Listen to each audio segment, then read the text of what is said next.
जी क्या हाल चाल। चलो बहुत बढ़िया बढ़िया ही होना चाहिए। एक बार फिर आप सभी के सामने हाजिर हो चुका हूं। 11 मिनट 4 कॉन्सेप्ट। लास्ट सेक्शन को हम रिवाइज करने जा रहे हैं, दैट इज सेक्शन नंबर 18। और इसमें कुछ आईटीसी की बातें और भी हम डिस्कस करेंगे और देन आईटीसी वाला टॉपिक हमारा यहां पे समाप्त होगा। फिर दोबारा से मैं कल मिलूंगा 3 वीडियो के अंदर और कल हम डिस्कस करेंगे इनकम टैक्स के कुछ इंपॉर्टेंट पॉइंट। सर क्या ये सीरीज चलती रहेगी? मैं तो लगा रहूंगा।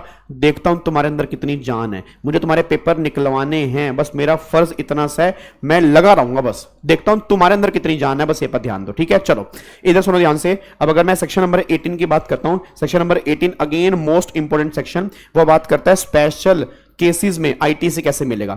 अब स्पेशल केसेस में सेक्शन 18 के टोटल मिला के 5 सब सेक्शन है, 18(1), 18(2), 18(3), 18(4), 18(5), 18(6। तो मेन हमारा जो है 18(1) बहुत इंपॉर्टेंट है। 18(1) में 4 क्लोज आते हैं, A B C D. Close number A में क्या लिखा है? अगर कोई पर्सन अनरजिस्टर्ड से रजिस्टर्ड पर्सन वाली कैटेगरी में आता है अपनी मर्जी से, या सेकंड केस में क्या, अगर कोई पर्सन अनरजिस्टर्ड से रजिस्टर्ड पर्सन वाली कैटेगरी में आ रहा है, क्यों आ रहा है? क्योंकि वो लाइबल हो चुका है इसलिए वो आ रहा है। तीसरा कैटेगरी आ रही है अगर वो कॉम्पोजिट स्कीम से नॉर्मल स्कीम में आ रहा है, या चौथी कैटेगरी निकल के आ रही है कि अगर उसकी एग्जम्प्टेड सप्लाई जो हो रही है वो टैक्सेबल सप्लाई हो रही है, उस केस में क्या होगा। अब गवर्नमेंट ने कहा देखो, जब तुम उन 4 कैटेगरी में थे, किन 4 कैटेगरी में? Unregistered, composition scheme, exempted supply. इन 4 केस में जो तुम सामान परचेज करते थे उस पर जो भी जीएसटी देते थे उसका तुम आईटीसी क्लेम नहीं कर पाते थे, बस ये पर ध्यान दो। बट जब तुम इन 4 कैटेगरी से इन 4 कैटेगरी में होगे तो आईटीसी मिल जाएगा। इसमें तो नॉर्मल सी बात है। स्पेशल बात क्या है? स्पेशल बात यह है कि जब तुम यहां से यहां पर आए, तो जब यहां पे आए, जिस दिन तुम आए उससे एक दिन पहले का जितना भी तुम्हारा स्टॉक बचा हुआ है, उस बचे हुए स्टॉक पर तुम आईटीसी क्लेम कर सकते हो। गवर्नमेंट कह रही हमें कोई दिक्कत नहीं है। ये हमारा सेक्शन नंबर 18(1) है। फिर दूसरी बात, कैपिटल गुड्स का क्या होगा? मान लो मैंने कैपिटल गुड्स उस टाइम पर खरीदा था, तो गवर्नमेंट ने बोला अनरजिस्टर्ड से रजिस्टर्ड कैटेगरी में तो कैपिटल गुड्स का ट्रीटमेंट नहीं है, बट कॉम्पोजिट से नॉर्मल स्कीम में आ रहे हो या एग्जम्प्टेड सप्लाई तुम्हारी टैक्सेबल सप्लाई हो रही है, उस केस में हम कैपिटल गुड्स का ट्रीटमेंट करेंगे।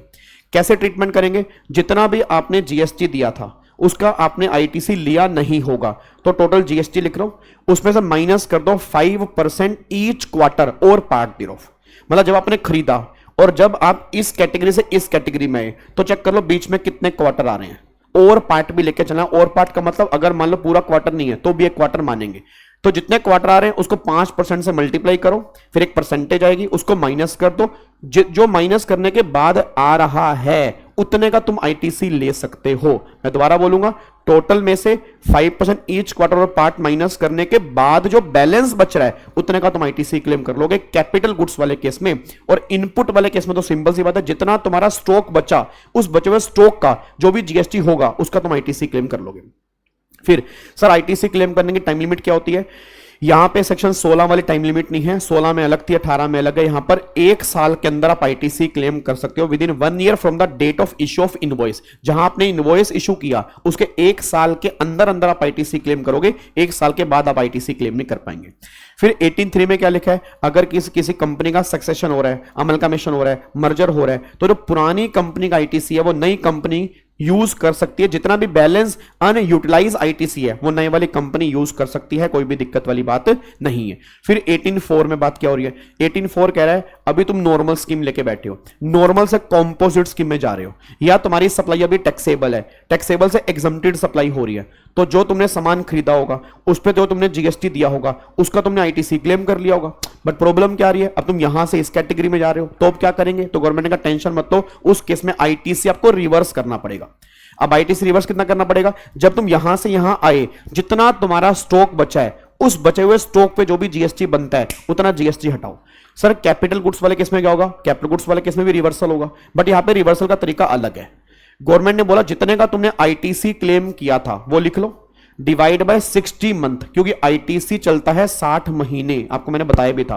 तो डिवाइड बाय 60 मंथ मल्टीप्लाई कर देंगे रिमेनिंग यूजफुल लाइफ, मतलब जितनी भी उसकी लाइफ बची थी, क्योंकि जितना आपने यूज कर लिया उसको 60 महीने में से हटा दो, बैलेंस बची रिमेनिंग यूजफुल लाइफ, उसको मल्टीप्लाई करके उतना आईटीसी रिवर्स कर दो। ये हमारा 18(4) का तरीका निकल के आता है। फिर 18(5) में यही है जो मैंने आपको बताया। 18(5) में रूल्स हैं, जो रूल्स हमने डिस्कस किए 5% वाला या रिमेनिंग लाइफ वाला, ये 18(5) है। 18(6) में क्या आता है? 18(6) में आता है कि अगर आपने कैपिटल गुड्स, आपने बिजनेस का कैपिटल गुड्स आपने सप्लाई कर दिया, आपने बेच दिया, तो क्या होगा? अब गवर्नमेंट ने तुम्हें आईटीसी दिया, किस लिए दिया? कि तुम 5 साल यूज करोगे, मतलब 60 महीने यूज करोगे। उससे पहले तुमने कैपिटल गुड्स ट्रांसफर कर दिया, उस केस में क्या करेंगे? तो गवर्नमेंट ने कहा you have to reverse your ITC.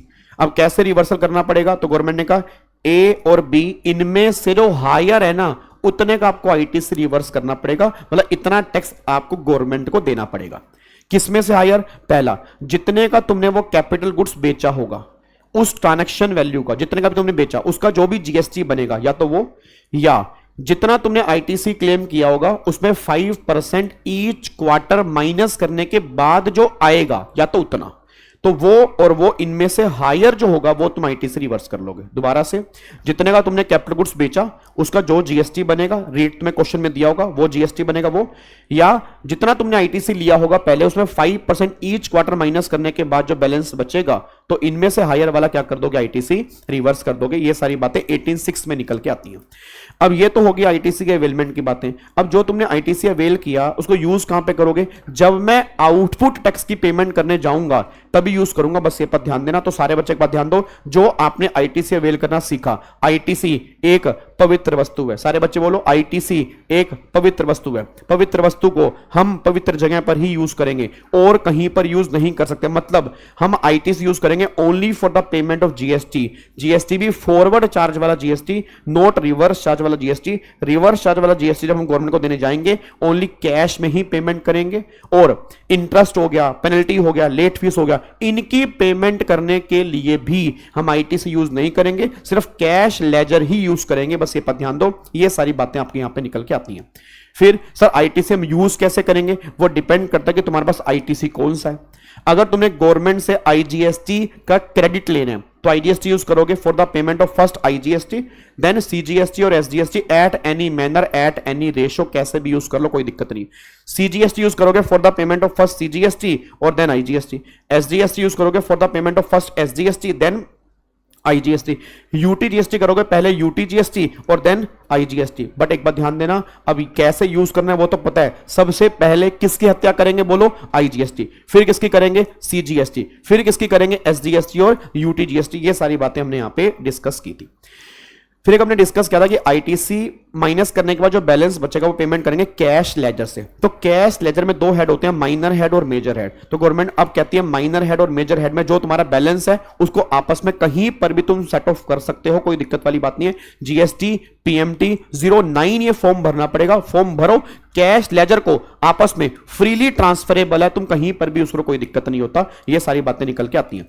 फिर कैश लेजर में अगर तुम्हें पैसे जमा करवाने हैं तो कैसे होंगे? एनईएफटी, आरटीजीएस, आईएमपीएस, यूपीआई, कैसे भी करवा लो। अगर तुम्हें ओवर द काउंटर मतलब बैंक में जाके पेमेंट करनी है तो 10,000 तक पेमेंट अलाउड है, ओवर द काउंटर उसके ऊपर नहीं कर सकते। सर कितने तरह के लेजर होते हैं? 3 तरह के। इलेक्ट्रॉनिक लाइबिलिटी रजिस्टर होता है, इलेक्ट्रॉनिक क्रेडिट लेजर होता है, इलेक्ट्रॉनिक कैश लेजर होता है। अब इलेक्ट्रॉनिक क्रेडिट लेजर और कैश लेजर जब ये बढ़ते हैं तो ये क्रेडिट होते हैं, जब ये कम होते हैं तो ये डेबिट होते हैं। लाइबिलिटी जब बढ़ती है तो क्रेडिट होती है और जब कम होती है तो फिर वो डेबिट होती है। तो ये सारी नहीं, जब लाइबिलिटी बढ़ती है तो डेबिट होती है और कम होती है तो क्रेडिट होती है। तो लाइबिलिटी में उनके रिवर्स इफेक्ट होता है, बस ये पर ध्यान दो। ये सारी बातें आपके यहां पे निकल के आती हैं। अच्छा, फिर आपके सामने बहुत सारी लाइबिलिटी दी हुई हैं, पिछले साल की है, इस साल की है। तो सबसे पहले प्रीवियस टैक्स लाइबिलिटी की पेमेंट करोगे, फिर करंट टैक्स लाइबिलिटी की पेमेंट करोगे, फिर जो डिपार्टमेंट ने निकाला होगा उस लाइबिलिटी की पेमेंट करोगे। ये सारी बातें आपके सामने निकल के आती हैं। तो इसी के साथ हमारे आईटीसी की मोटी मोटी बातें खत्म हो जाती हैं। बहुत बहुत धन्यवाद, थैंक यू सो मच। एक बात और जाते जाते बोलूंगा, अगर तुम जीएसटी टाइमली पे नहीं करते, इंटरेस्ट देना पड़ेगा 18% पर एनम के हिसाब से इंटरेस्ट एप्लीकेबल होगा। ठीक है, किस वैल्यू पे लगेगा? ग्रोस या नेट वैल्यू पे। मतलब मान लो जीएसटी बना 2 लाख, आईटीसी 1 लाख का है, तो नेट मुझे 1 लाख देना है, तो 1 लाख पे लगेगा, 2 लाख पे लगेगा, डिपेंड करता है कि तुमने रिटर्न भरी कब है। अगर डिपार्टमेंट की प्रोसीडिंग स्टार्ट होने से पहले तुमने रिटर्न भर दी है तो इंटरेस्ट लगेगा नेट वैल्यू पर 1 लाख पे। अगर डिपार्टमेंट की प्रोसीडिंग स्टार्ट होने के बाद तुमने रिटर्न भरी है फिर लगेगा ग्रोस वैल्यू पे 2 लाख के ऊपर। यह बात ध्यान दो। बहुत बहुत धन्यवाद, थैंक यू सो मच। उम्मीद करूंगा इस सीरीज आपके बहुत काम आ रही है तो कमेंट और मैक्सिमम हर बच्चे के साथ में शेयर करें, इसका फायदा बहुत आपको होने वाला है। तहे दिल से धन्यवाद। जय Hind, thank you so much.